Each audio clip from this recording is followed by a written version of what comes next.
All right, Shalom. I want to start off by giving all praises to Yahweh by Hashem Yahweh Shai. Double honor to the apostles of Israel, aka the apostles of Great Millstone. Peace and love to all the Akim. Continue to preach His truth and all truth and sincerity. All right, real quick. Want to get into the topic of, I'll basically say this. This is a custom that was back in the old day that as time goes on and America is destroyed, this shall become a custom again, all right? Aside from certain other details, but I'll get into depth, all right, when I read the scriptures, because basically I want to say this. It's okay for a man to have more than one woman, point blank period, all right? It's okay for us to have sex with multiple women as long as the woman doesn't have a man prior to you, all right?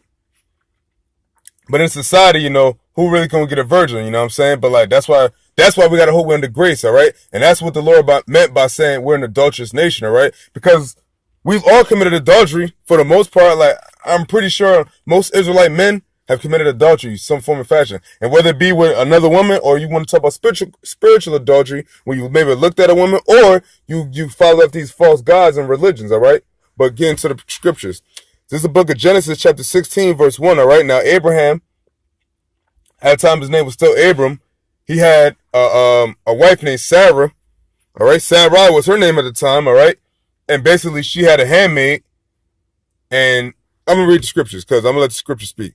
Genesis chapter 16, verse 1. Now Sarai, Abram's wife, bare him no children, and she had an handmaid, an Egyptian whose name was Hagar, right? So you had this Egyptian woman that was a handmaid of Sarai's named Hagar. And Sarai said unto Abram, Behold, now the Lord hath restrained me from bearing.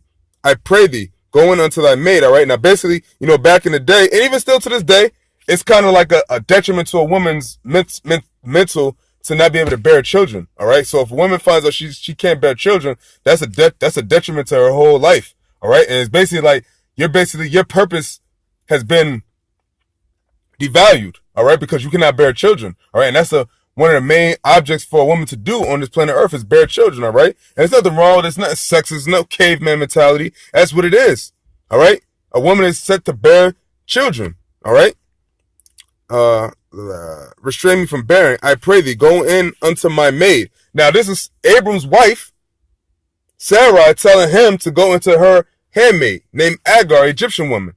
Now, but they know of they know of the righteousness, all right? They know what adultery is, all right?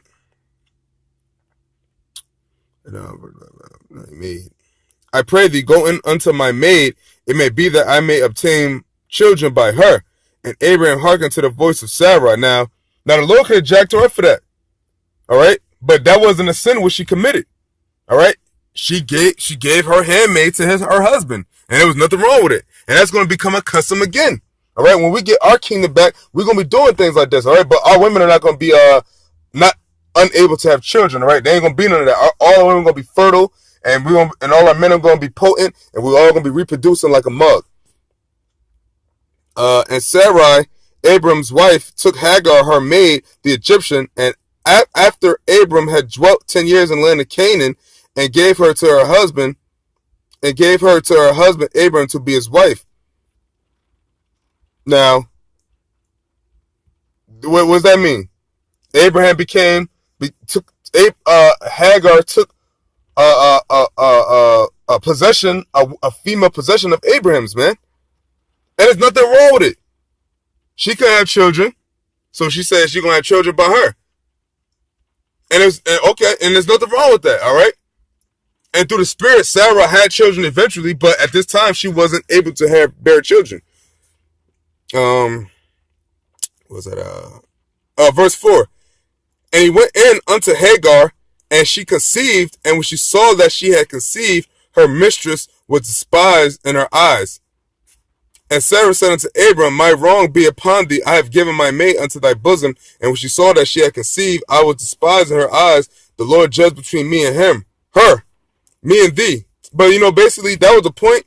And it basically said she was despised her maiden because she bare children. She could basically jealous. All right, she was jealous, and rightfully so. All right, because back in the ancient world, if a woman can't bear children, man, that made her sick. That made her sick, man.